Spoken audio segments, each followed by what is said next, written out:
Dillon Brooks has been a menace. Yeah! Yeah! But is he actually good? So far this season, Dillion has had problems with guys like Klay Thompson, Draymond Green, and a bunch of others. And if one thing's for certain, he's creating a name for himself. But in this video, we're going to take a deeper look into his game and see where he really stands at this point. But quickly, before we get the video started, for those of you who may not know, I'm Juicy Sports, I make opinionated NBA content, and if you guys enjoy videos similar to this, hit that subscribe button, that like button, and that post notification bell. I also want to quickly mention that I recently started up an MMA channel, and if you guys are interested in that, the link will be in the description. But anyways, let's get into it.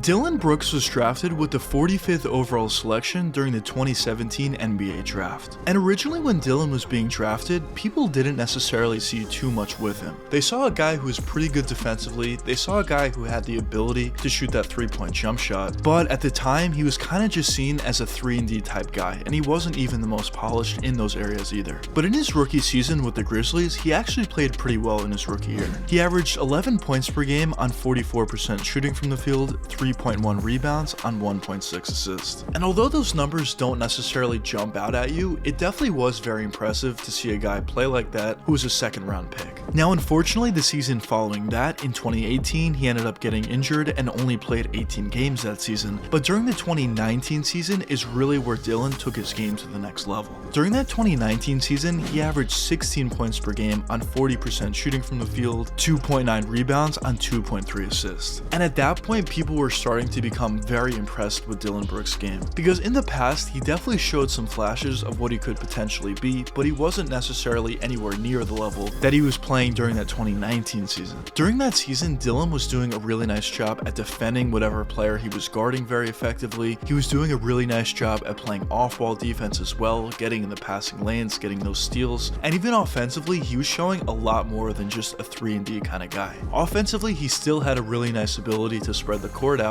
but he also had a nice ability to create for himself at times as well, and even create for others at times. So the product that Dillon Brooks was showing out there was definitely something that was very exciting to not only the fans, but also the Memphis Grizzlies organization. During that 2020 season, he improved even more, averaging 17 points per game on 41% shooting from the field, 2.9 rebounds on 2.3 assists. The season following that, which was his best season of his career so far, was 2021, when he averaged 18 points per game on 43% shooting from the field, 3.2 rebounds on 2.8 assists. Now, although statistically he did have the best season of his career in 2021, he did end up getting injured and only played 32 games that year. But the limited sample size that he was showing was definitely very impressive. And after that 2021 season, fans were definitely very excited to see where he can go going forward. Because I mentioned this in a lot of my videos, but when you look at younger players, that's exactly what you want to see. You want to see them improving each and every season, and Dillon was showing exactly that. Even though in certain seasons he didn't have the biggest sample size, in the limited games that he did play, he definitely showed progress. But that brings us to the point where we're at now. This season, Dillon Brooks is averaging 14 points per game on 39% shooting from the field, 3.3 rebounds and 2.5 assists. Now, when you look at his numbers, it looks like he took a significant decrease in his production, which certainly is true to an extent, but I do want to say I think he's playing a lot better than those numbers would suggest. Now, what I mean by that is I think Dillon is doing a really nice job defensively like he's done throughout his whole career, but even offensively, I do think that he is playing a little bit better than those numbers would suggest. He's doing a nice job with that 3-point jump shot, he's doing a nice job at creating for himself, especially from that mid-range area. He's even creating for others at times as well, and overall at this point, I would say he's just a solid starting level player. Now, a question that some of you may be asking is why is his production decreasing after increasing each and every other season? Now, in my opinion, I think there's a bunch of different reasons for why, but for sure the main reason is due to the loss of Ja Morant. Now, whenever you have a star player like Ja out there, it just makes everybody's lives easier, because that star player takes most of the attention from the opposing defense and puts it onto them instead of the other guys. So it just gives a lot more open opportunities for guys like Dillon Brooks and others on the roster. But specifically when you talk about a guy like Ja Morant, who also does a phenomenal job at passing and playmaking, of course that's going to be a significant loss to a player like Dillon Brooks or anybody else on the roster that has been consistently getting set up for open looks from Ja. Now another potential reason could be the fact that he's a little bit less efficient this year. Now sometimes we see this in some players that have good seasons and then fall off significantly the next year. A part of the reason why is early on they weren't nearly as efficient as they were in the past, so they then become somewhat gun shy and don't take as many shots as they usually would. Now in my opinion with Dillon Brooks, I don't necessarily think this is the case. I don't think he's that kind of player. I think he's the type of guy that has all the confidence in the world no matter what's happening out there, but that certainly could be a potential factor for why his numbers aren't nearly as good as they were in the past, especially even a year before. Now the injury also could have played a factor. There could have been a bunch of different factors for why, but overall, as I mentioned before, I do think Dillon Brooks is a better player than his numbers are suggesting. Now I think the real metric that shows how well Dillon Brooks has been playing has really been the Grizzlies record, because even since Ja Morant has gone out, the Grizzlies have still been playing at a really high level, as they have a 43-27 record on the year and they're the 3rd seed in the West. Now obviously when you look at this Grizzlies roster, they play more so of a team, and there's a bunch of other guys that have stepped up for them this season. For example, like Triple J, who's having one of the better years of his career, and even Desmond Bane, who I personally think is one of the more underrated guys in the league. But either way, Dillon Brooks is a huge part of this roster, and the fact that they're playing so well is definitely a testament to how well Dillon Brooks has been playing individually and how well he's been helping out this team as a unit. And I think going forward for the rest of the regular season, and especially once it comes down to playoff time, I think Dillon Brooks is going to elevate his game and put up better numbers, because he's going to have more time and more experience without playing with Ja Morant, and I think the more time and experience that he does get is only going to help him out in the long run. But now the question is, where do I see the Memphis Grizzlies going at this point? Now for the rest of this season, I see them playing at a similar level. They're probably going to be a top 3 seed in the West, but once it comes down to playoff time, there could be some matchups that would be somewhat difficult for them, but overall I think they're still good enough even without Ja Morant to make it past the first round. But going forward from there, although I do think the Grizzlies are one of the better teams in the NBA in terms of depth, honestly I think they're the best team in terms of depth, I do think it would be very difficult to make it all that far without having that star player in Ja Morant. Because in their second round matchup, even in their first round matchup, but especially in their second round matchup, they're going to go up against teams who have at the very least one superstar, maybe even 2. So the fact that the Grizzlies wouldn't even have one at that point, even though they are very deep and they do have some talented players that could potentially turn into one of those guys, they're just not that at this point, and therefore it would be very difficult for me to see the Grizzlies going all that far. Now I will say, going forward long term, the Grizzlies are one of those teams that I'm the most excited about, because not only do they have a young star like Ja Morant, but they also have a lot of other guys, a bunch of other guys that are very talented young players and have the potential to at the very least be all-star players. So I definitely think the Grizzlies have one of the brighter futures out of really all the teams in the NBA going forward long term. But I guess only time will tell what does end up happening. But anyways, let me know what you guys think in the comments. Do you think Dillon Brooks is a good player at this point, or do you not think so?